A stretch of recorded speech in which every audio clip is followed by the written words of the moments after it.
Viewers আসসালামু আলাইকুম, কি অবস্থা, কেমন আছেন সবাই? আমি ভালো আছি আলহামদুলিল্লাহ। আজকে কথা বলবো আপনাদের সাথে পুরুষদের একটি বিষয় নিয়ে। অনেক পুরুষ মনে করে থাকেন বা তাদের মনের মধ্যে বা তাদের মাথার মধ্যে একটা প্রশ্ন, খুবই কমন প্রশ্ন, ঘুরপাক খেতে থাকে এবং অনেকেই জিজ্ঞেস করতে থাকেন। সেই বিষয়টা নিয়ে কথা বলবো।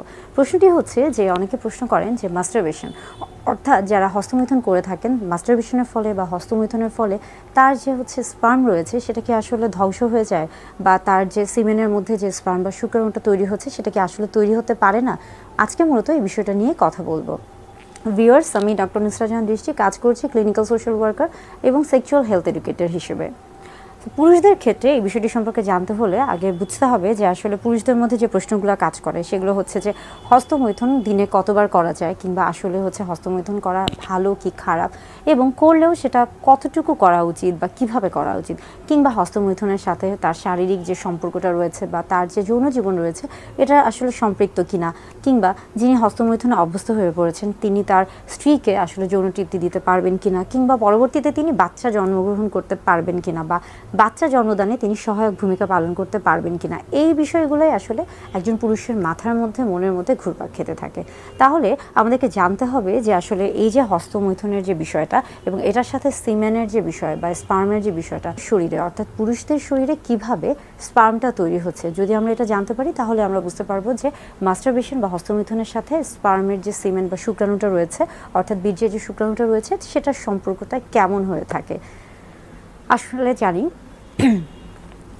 স্পার্ম মূলত আমাদের পুরুষ যারা রয়েছেন তাদের শরীরে টেস্টিস থেকে তৈরি হয়ে থাকে। প্রতিনিয়ত স্পার্ম তৈরি হচ্ছে এবং এটা কিন্তু প্রতিনিয়ত একাধারে তৈরি হতে থাকছে এবং এই তৈরি হওয়াটা কিন্তু বন্ধ হচ্ছে না, এবং এটার পরিমাণ আমরা বলে থাকছি যে দৈনিক 50 থেকে 100 মিলিয়ন স্পার্ম তৈরি হচ্ছে।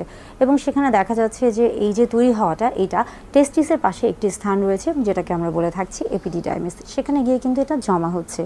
এবং যখন একজন পুরুষের ইজাকুলেশন হয়ে থাকে, অর্থাৎ যখন তার লিঙ্গ উত্থান হয়ে থাকে এবং বীর্যপাত হয়ে থাকে, সেই ক্ষেত্রে কিন্তু দেখা যায় যে এই যে আমরা বলে থাকছি যে আপনার স্পার্মটা, সেটা কিন্তু কিছুটা ফ্লুইড আকারে বা তরল আকারে বেরিয়ে আসে, এবং একই সাথে পাশাপাশি প্রোস্টেটিক ফ্লুইড এবং সেমিনাল ভেসিকলের যে ফ্লুইডটা রয়েছে সেটাও কিন্তু বেরিয়ে আসে, অর্থাৎ ইজাকুলেশনের ফলে কিন্তু এই যে স্পার্মটা সেটা বেরিয়ে আসছে।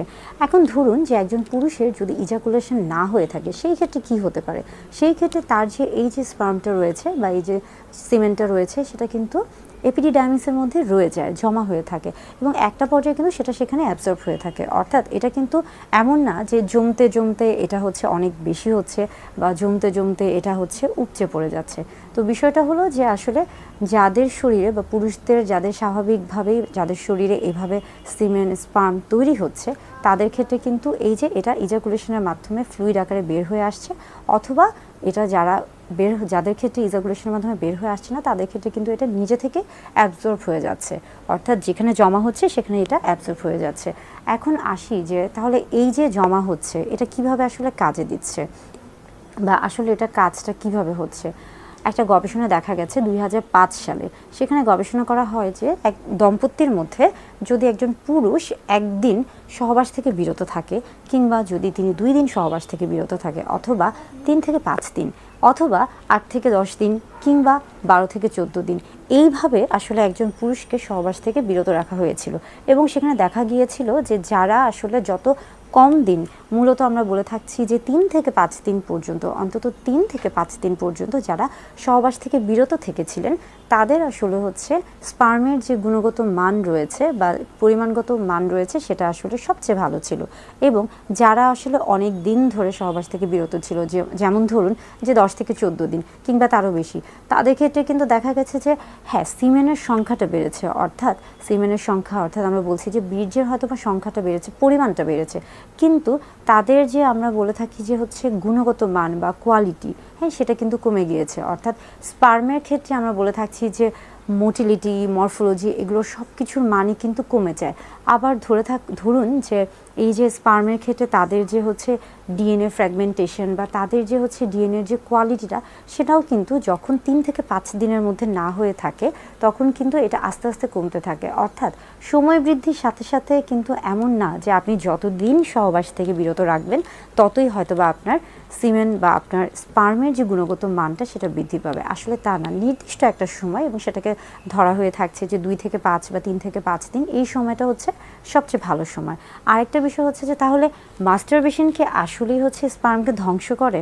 না, আসলে মাস্টারবেশন হচ্ছে স্পার্মকে ধ্বংস করে না। স্পার্মকে ধ্বংস করতে হলে সেক্ষেত্রে খেয়াল করতে হবে যে একজন পুরুষের শরীরে স্পার্মটা ঠিকমতো তৈরি হচ্ছে কিনা, কিংবা তার শরীরের অন্যান্য যে বিষয়গুলো রয়েছে সেগুলো ঠিকমতো হচ্ছে কিনা, এবং তার যে আমরা বলে থাকছি যে ফার্টাইল পিরিয়ড বা তার আসলে তার ফার্টিলিটি আছে কিনা বা তার পক্ষে সম্ভব কিনা, এই বিষয়গুলোকে খেয়াল রাখতে হবে। এবং পাশাপাশি মনে রাখতে হবে যে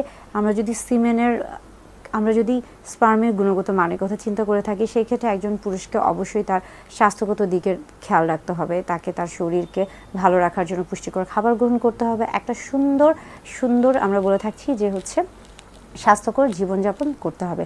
তাহলে কিন্তু তার যে স্বাভাবিক যে সিমেন্টটা তৈরি হচ্ছে সেখানে স্পার্মের গুণগত মানটা ঠিক থাকবে। আর মাস্টারবেশনের ক্ষেত্রে হচ্ছে যে আপনার স্পার্মের আসলে গুণগত মান মাস্টারবেশনের সাথে কখনোই